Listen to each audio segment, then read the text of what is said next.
SC का 168 centimetre और mail जो एसटी कैटेगरी में है उनका कितना चाहिए 160 सेंटीमीटर। इसी तरीके से फीमेल में जो फीमेल जनरल ओबीसी एससी कोटे से बिलोंग करती है,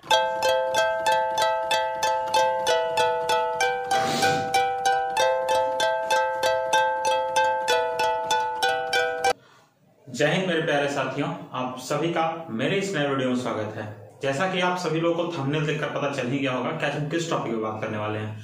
तो जी हाँ, अब सभी लोगों का इंतजार खत्म हो चुका है।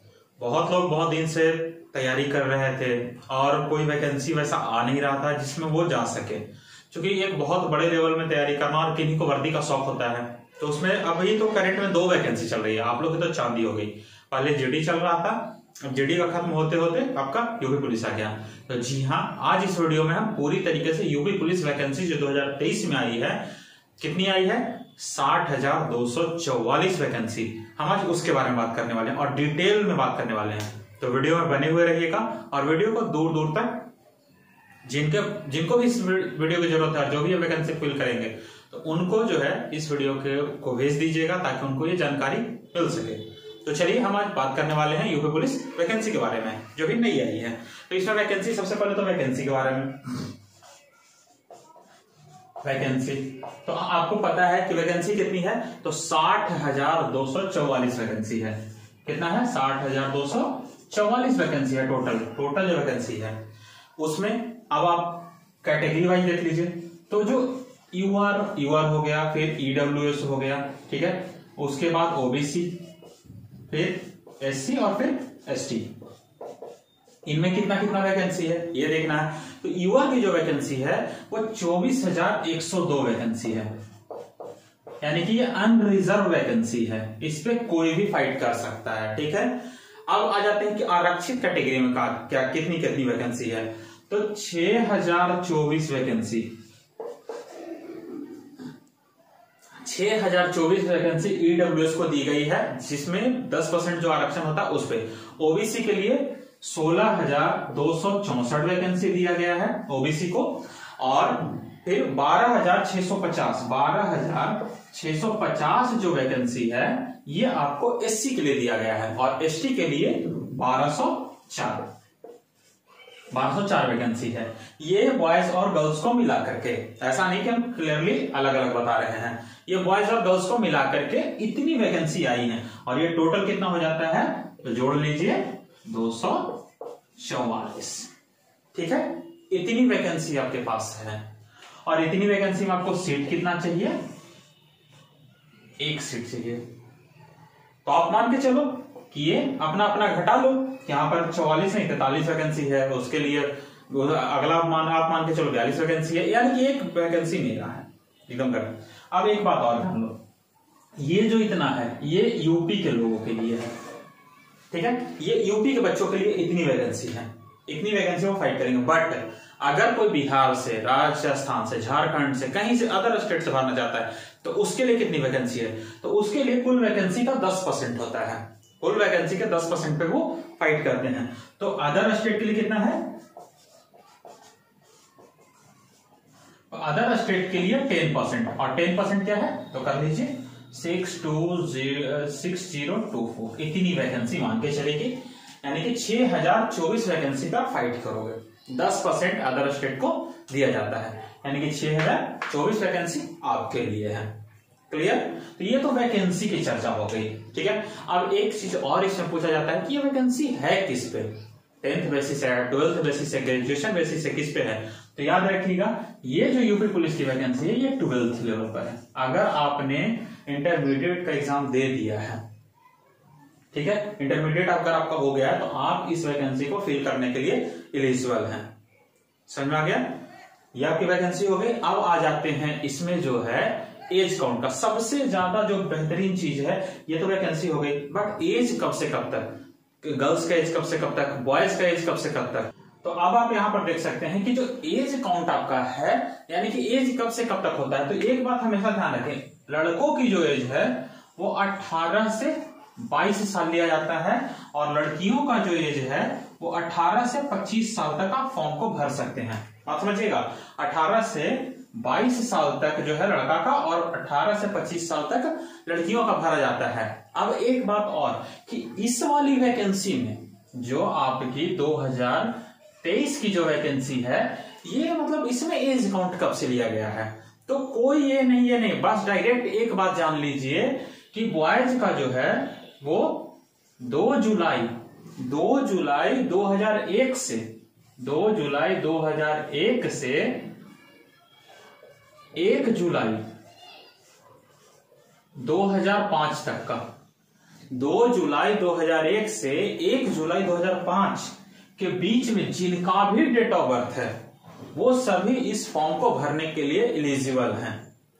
और लड़की में क्या है, तो इसी को थोड़ा सा कर दीजिए कि 2 जुलाई 1998 से, कब से? 1998 से लेकर के 1 जुलाई 2005 तक जिनका भी डेट ऑफ बर्थ है इसके बीच में, ठीक है ना, यहां से लेकर के यहां तक जो है जिनका भी डेट ऑफ बर्थ है वो इस फॉर्म को भर सकते हैं। बात समझ में आ गई? लड़कियों का 18 से 22 साल, लड़कों का 18 से 22 साल, लड़कियों का 18 से 25 साल। एक बात इसमें और ध्यान रखिएगा कि जो यूपी के हैं उनके लिए हर में जैसे ओबीसी, यहां पर आप लिख लीजिए ओबीसी, एससी और एसटी, इनको 5 साल का एज रिलैक्सेशन भी है एज में, ठीक है? तो इस बात को ध्यान रखें, बट इनके लिए उनको अपना दस्तावेज लगाना पड़ेगा। तो क्लियर हो गया? लड़कों का कहां तक? तो 2 जुलाई 2001 से 1 जुलाई 2005 के बीच में जिनका भी डेट ऑफ बर्थ है वो एलिजिबल हैं, और 2 जुलाई 1998 से लेकर के 1 जुलाई 2005 तक जिनका भी डेट ऑफ बर्थ है वो लड़कियां एलिजिबल हैं इस फॉर्म को भरने के लिए।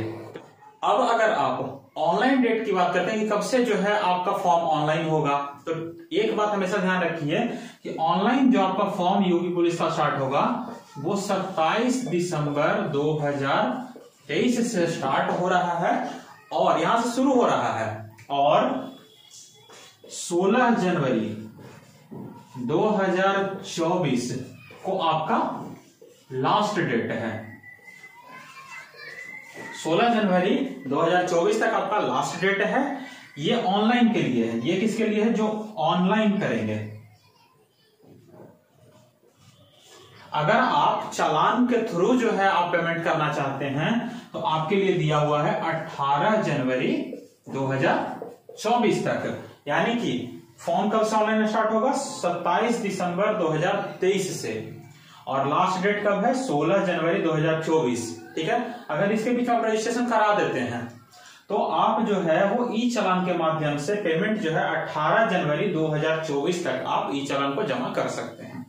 बट जनरली आप मान के चलिए कि 27 दिसंबर 2023 से 16 जनवरी 2024 तक आपका फॉर्म फिल होगा।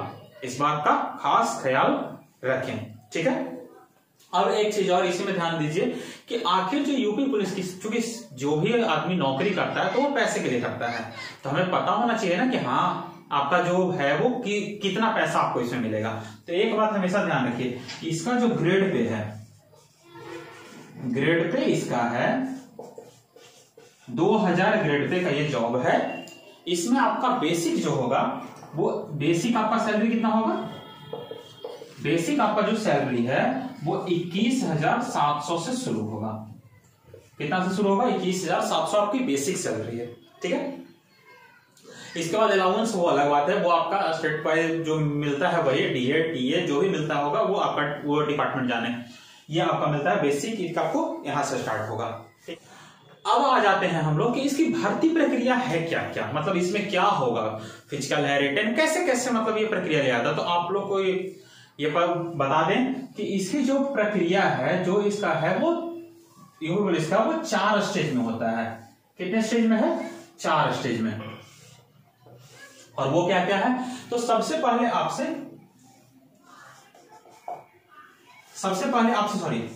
आपसे एग्जाम लिया जाएगा, ठीक है? उसके बाद आपका क्या होगा? तो उसके बाद आपका डीवी पीएसटी होगा, डीवी प्लस पीएसटी होगा। उसके बाद क्या होगा? तो उसके बाद पीईटी होगा, ठीक है? और उसके बाद आपका क्या आ जाएगा? मेरिट लिस्ट आएगा। ठीक है, अब एक बात बताते हैं, एग्जाम जो आपका होगा, एक बात हमेशा ध्यान रखिए, एग्जाम आपका कितने नंबर का होगा? टोटल 300 नंबर का होगा। कितने नंबर का होगा? जो नंबर होगा आपका वो 300 होगा, लेकिन क्वेश्चन कितने होंगे इसमें? तो क्वेश्चन आपका टोटल 150 होगा। एक क्वेश्चन 2 नंबर का होता है, तो टोटल एग्जाम आपका 300 नंबर का होगा। इस बात का खास ख्याल रखिए। उसके बाद इसमें निगेटिव क्या है? तो इसमें निगेटिव 0.5 पर क्वेश्चन आपका निगेटिव है, यानी कि अगर एक क्वेश्चन आप गलत करिएगा तो आधा नंबर आपका खत्म हो जाएगा। ये आपका एग्जाम का है। ठीक है, दूसरा चीज ये ध्यान रखिएगा, ये ऑफलाइन एग्जाम है। ये क्या है? ऑफलाइन एग्जाम है। ये आपका क्या है? ऑफलाइन एग्जाम है। अब यहां से जैसे ही आप जब यहां से पास करिएगा, यहां से जब आप पास करिएगा तो आप पहुंचिएगा डीवीपीएसटी में। डीवीपीएसटी में क्या है कि आपका डॉक्यूमेंट वेरिफिकेशन होगा, और पीएसटी मतलब फिजिकल स्टैंडर्ड टेस्ट। इसमें क्या लिया जाता है? तो हाइट, इसका मेजरमेंट क्या है? हाइट, वेट, चेस्ट, ये रहता है बॉयज का, और गर्ल्स का क्या है? हाइट और वेट लिया जाता है। तो डीवीपीएसटी ये होता है कि डीवी में आपका डॉक्यूमेंट वेरिफिकेशन प्लस में हाइट, वेट और चेस्ट लिया जाता है। ठीक है, अब यहां पर एक और आ जाइए, उसके बाद पीईटी। उसका पीईटी क्या है? तो पीईटी है फिजिकल इफिशियंसी टेस्ट। क्या है? Physical efficiency test. इसमें आपका बेसिकली एक ही चीज होता है, मात्र रनिंग। इसमें क्या होता है? रनिंग होता है। अब यहां पर देख लीजिए, रनिंग होता है। अब यहां से जब आप पास करिएगा तो यहां पहुंचिएगा। ठीक है, और जब रनिंग आपका क्लियर हो जाएगा, सारा कुछ हो जाएगा, तो उसके बाद आपका मेरिट लिस्ट आएगा, और मेरिट लिस्ट के बाद होता है आपका मेडिकल, जो कि बिल्कुल नॉर्मल होता है। ये ध्यान रखिएगा, जीडी में मेरिट लिस्ट से पहले मेडिकल होता है, लेकिन इसमें यूपी पुलिस में आपका मेरिट के बाद मेडिकल होता है। क्लियर हो गया? जब आपका रिटन एग्जामिनेशन हो जाएगा, और जब आप रिटन एग्जामिनेशन में पास कर जाइएगा, तब जब आप जो जिस स्टेज में पहुंचिएगा, ये आपका दूसरे नंबर का है। दूसरे नंबर का आपका क्या होगा? डीवी प्लस पीएसटी होगा, document verification plus physical standard test. Document verification में आपका डॉक्यूमेंट वेरीफाई किया जाएगा, जिसमें आवासीय, फिर आपका 12th का 10th का ये सब का मार्कशीट वगैरह, फिर सर्टिफिकेट वगैरह देखा जाता है। ये सारी चीजें जो आप जैसे छूट के लिए कुछ लगाते हैं, आपका जाति प्रमाण पत्र, कुछ ये सारी चीजें देखी जाती है। और तब आता है आपका पीएसटी। पीएसटी में क्या होता है? तो पीएसटी में हाइट, चेस्ट और वेट लिया जाता है, इसके अलावा कुछ नहीं। तो चलिए क्लियर करते हैं कि किसका कितना है। तो एक बात हमेशा ध्यान रखिएगा, जो मेल का जो हाइट है जनरल, ओबीसी और एससी का, वो 168 सेंटीमीटर है। कितना है? 168 सेंटीमीटर। और यही अगर आप कर दें एसटी के, तो एसटी में जो मेल है, शेड्यूल्ड ट्राइब से जो मेल है, उनका कितना है? तो उनका 160 सेंटीमीटर है। कितना है? 160 सेंटीमीटर। इसी तरीके से हाइट का जो है वो जनरल, ओबीसी, एससी में जो फीमेल आती हैं, जो आपकी फीमेल है, उनका है 152 सेंटीमीटर। कितना है?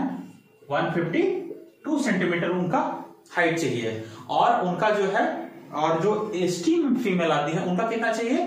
तो 147 सेंटीमीटर। कितना चाहिए? 147 सेंटीमीटर। मेल का कितना चाहिए? जनरल, ओबीसी, एससी का 168 सेंटीमीटर। और मेल जो एसटी कैटेगरी में है, उनका कितना चाहिए? 160 सेंटीमीटर। इसी तरीके से फीमेल में, जो फीमेल जनरल, ओबीसी, एससी कोटे से बिलोंग करती हैं, उनका हाइट कितना चाहिए? 152 सेंटीमीटर। और जो एसटी कोटे से बिलोंग करती हैं फीमेल, उनका हाइट कितना चाहिए? 147 सेंटीमीटर। क्लियर है यहां तक? अब आगे आ जाइए, अब चेस्ट में। तो चेस्ट में जो एक बात ध्यान रखिए, जो चेस्ट होता है, वो चेस्ट का जो मेजरमेंट होता है वो मेल में होता है, फीमेल का नहीं ये होता है। तो मेल में जो चेस्ट चाहिए वो जनरल, ओबीसी, एससी का जो होता है वो 79 सेंटीमीटर चाहिए। 79 सेंटीमीटर चाहिए। ठीक है, ये बिना फुलाए, ध्यान रखिएगा, ये बिना फुलाए है। और एसटी जो मेल कैंडिडेट जो एसटी में आते हैं, उनका चाहिए 77 सेंटीमीटर। कितना चाहिए? 77 सेंटीमीटर। अब यहां से आपको क्या करना है कि यहां से दोनों में आपको 5 सेंटीमीटर आपको फुलाना जरूरी है। ये ध्यान रखिएगा, यह है बिना फुले, यह है बिना फुले, ये दोनों जो है वो बिना फुले है। और इन दोनों के बाद आपको 5 सेंटीमीटर फुलाना है। जैसे किसी का हाइट, जैसे जैसे हम लोग गए थे तो हम लोग अपना चेस्ट जब क्लियर करवाए थे तो मेरा जो है 89 88 के लगभग गया था। अब वहां पर क्या करता है कि वहां पर आपको बोलेगा कि थोड़ा सा डाउन कर दो और उसके बाद अपना फुला लीजिएगा, क्योंकि आपसे 5 सेंटीमीटर आपका चेस्ट कितना है वो मायने नहीं रखता है, आपसे 5 सेंटीमीटर आपका चेस्ट फूलता है कि नहीं फूलता है वो मायने रखता है। तो ये चीज ध्यान रखिएगा, जोश जोश में और अगल बगल दिखाने के चक्कर में ज्यादा हवा मत शुरू में भर लीजिएगा। अगर आपका चेस्ट नॉर्मल है तो सही रहने दीजिए और उसके बाद जितना हवा भरना होगा वो फुलाते वक्त भरिएगा ताकि आपका 5 सेंटीमीटर फूल जाए। अब आगे आते हैं तो वेट में मेल का जो चार्ट है, आपको यहाँ पर एक चार्ट दिख रहा होगा, एज, उसके बाद उस हाइट और वेट का चार्ट दिख रहा होगा। इसी चार्ट के अनुसार से मेल का लिया था, बट फीमेल में इसको कंपलसरी किया गया है कि फीमेल का जो वजन होना चाहिए वो 40 केजी होना चाहिए। ठीक है, 40 केजी वजन होना चाहिए, ये ध्यान रखिएगा। तो फीमेल वाले खास करके, क्योंकि पिछली जो भर्ती थी उसमें थोड़ा सा वेट को लेकर के बहुत पंगा हो गया था, क्योंकि बहुत सारी महिलाएं खाने पीने पर ध्यान नहीं देती हैं, तो वहां पर क्या होता है कि उनका वेट उतना नहीं हो पाता जितना होना चाहिए। तो 40 केजी, अब कुछ लोग ज्यादा तंदुरुस्त होते हैं तो उनका भी जो है बहुत ज्यादा होता है, तो वहां पर भी आपको 2 किलो ऊपर नीचे तो चल सकता है, बहुत ज्यादा ऊपर नीचे नहीं चलता है। तो थोड़ा सा अपने शरीर पर अपने वेट पर भी ध्यान रखा करें। तो ये है, ये सारी चीजें हाइट, चेस्ट और वेट का ये है। अब आगे आ जाते हैं, जब यहां से आप पास करिएगा तो यहां के बाद आप पहुंचिएगा पीईटी में। पीईटी का मतलब फिजिकल एफिशिएंसी टेस्ट। इसमें क्या करता है, तो इसमें बॉयज के लिए जो है वो 4.8 किलोमीटर की रनिंग होती है, जो कि कितनी देर में होती है, 25 मिनट में होती है। क्या होता है, 25 मिनट में 4.8 किलोमीटर की रनिंग होती है। अब एक बात ध्यान रखिएगा, अगर आपको जनरली गोल राउंड चक्कर में ले जाएगा, गोल राउंड में ले जाएगा, तो यहां पर ये ध्यान रखिएगा कि यहां पर आपसे 12 राउंड लगा देगा। 12 राउंड आपको लगाने के लिए बोलेगा, ये ध्यान रखिएगा। 400 मीटर का आपको ग्राउंड बना देगा, 400 मीटर का आपको ग्राउंड कर देगा और इसको 12 राउंड लगाना होगा, ये हो जाता है। तो इससे क्या होता है ना कि कई लोग भूल जाते हैं, कई लोग कुछ कर लेते, मतलब ज्यादा भूलने का ही चांस होता है कि आप 11 लगा दिए, आपको लगा कि मेरा 12 हो गया और एक राउंड छूट जाता है। दूसरा चीज, आपके पैर में चिप होता है, एक आपके पैर में पट्टी बांधा जाएगा, वो आप जहां जैसे ही आप निकलिएगा तो वहां पर आपका टाइम रिकॉर्ड करेगा, और वो फिर जब लास्ट में आप जब एग्जिट के मतलब लास्ट आपका टाइमिंग खत्म हो जाएगा तब वो चिप को जो है स्कैन किया जाता है कंप्यूटर में, तब वो बताएगा कि आपका कितना राउंड हुआ है और आप पास हैं कि फेल हैं। ध्यान रखिएगा 0.01 सेकंड से भी लड़के छटते हैं, तो आप अपनी फिजिकल को भी थोड़ा ध्यान में रखिएगा। अब यही हम गर्ल्स की बात कर लें, अब किन की बात कर लें, गर्ल्स की अगर हम बात कर लें तो गर्ल्स का जो रनिंग है वो 2.4 किलोमीटर है, 2.4 किलोमीटर है, और इनके लिए इनको जो है वो 14 मिनट का समय दिया गया है, 14 मिनट का इनको समय दिया जाता है। और ये भी अगर ऐसा है तो इसी तरीके से बोल लेते हैं, ठीक है। 6 राउंड उनका होता है, इसी तरीके से गोल चक्कर में आपको 6 राउंड दे देंगे, 400 मीटर का फिर भी रखेंगे और 6 राउंड आपको दे देंगे और 14 मिनट में आपको बोलेंगे ये क्लियर कर लीजिए। ये क्लियर हो गया, तो इस तरीके से आपको यहां हो जाएगा। जब आप पीईटी क्लियर कर लीजिएगा, फिजिकल एफिशिएंसी टेस्ट, यानी कि आपका रनिंग क्लियर हो जाएगा, वहां पर आपको बोल दिया जाएगा कि हाँ आप क्वालिफाई हैं, तो उसके बाद आप मेरिट लिस्ट का इंतजार करिए, और जब आपका मेरिट लिस्ट हो, मेरिट में नाम आ जाएगा, तो अब आप अपने आप को समझिए कि हम जो हैं वो अब बेरोजगार की श्रेणी से हट करके रोजगार में हम पहुंच गए हैं। तो ये अगर हम एग्जाम की बात करें तो एग्जाम में आप देख ले सकते हैं, एक बार हम फिर से देख लेते हैं। एग्जाम में आपको जो है वो 2 घंटे का एग्जाम होगा। सबसे पहले 2 घंटे का पेपर होगा, ऑफलाइन पेपर होगा। इसमें क्या है कि इसमें आपका 4 सेक्शन होगा। एक तो आपका सबसे पहले मैथ, दूसरा आपका रीजनिंग, जीके और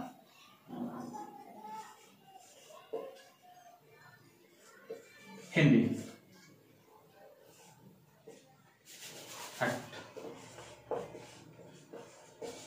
हिंदी 4 सेक्शन आपका एग्जाम होगा, मैथ, रीजनिंग, जीके और हिंदी।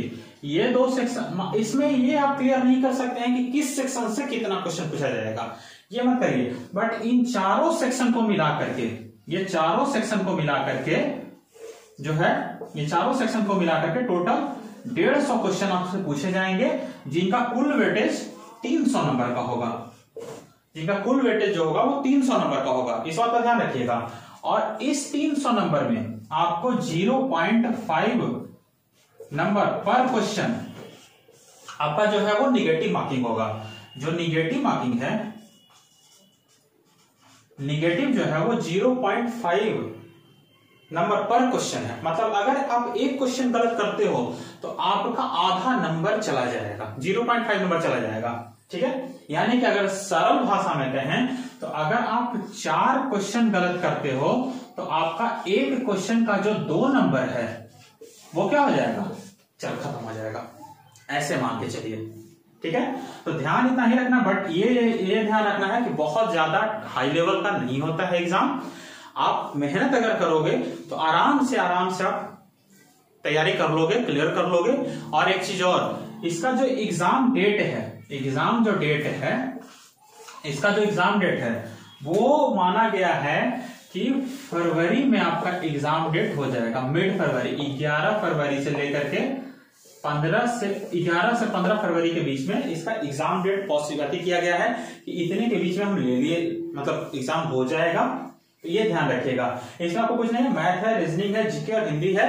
एक बात और ध्यान रखिएगा, मैथ से कौन कौन सा टॉपिक इंपॉर्टेंट है, रीजनिंग से कौन कौन सा टॉपिक इंपॉर्टेंट है, जीके में कौन कौन सा टॉपिक इंपॉर्टेंट है, हिंदी में कौन कौन सा टॉपिक जरूरी है, ये सारा चीज इस वीडियो में नहीं हो सकता है। तो हम एक नेक्स्ट वीडियो में प्रॉपर इस पर हम एक वीडियो बनाएंगे, वो हम आपको अपलोड कर देंगे। आप आराम से उस वीडियो को देख करके उसके हिसाब से भी, दूसरी चीज हम प्रूफ के साथ आपको देंगे कि कहां से क्वेश्चन आता है कि नहीं आता है। हम आपको बताएंगे कि आप इस पेपर में जाओ, ये देखिए कि यहां से आता है कि नहीं आता है, ठीक है। तो चलिए, आप सभी लोग तैयारी में लगे रहें। नई वैकेंसी आई है, जोर शोर से दिन रात एक कर दीजिए, ज्यादा टाइम है नहीं, आराम से इसमें तैयारी करें, आप सभी लोग सफल हो। इसके साथ ही जो है अब वीडियो को हम एंड करते हैं। वीडियो अच्छा लगे तो सबके पास फैला दीजिए, ठीक है। जय हिंद।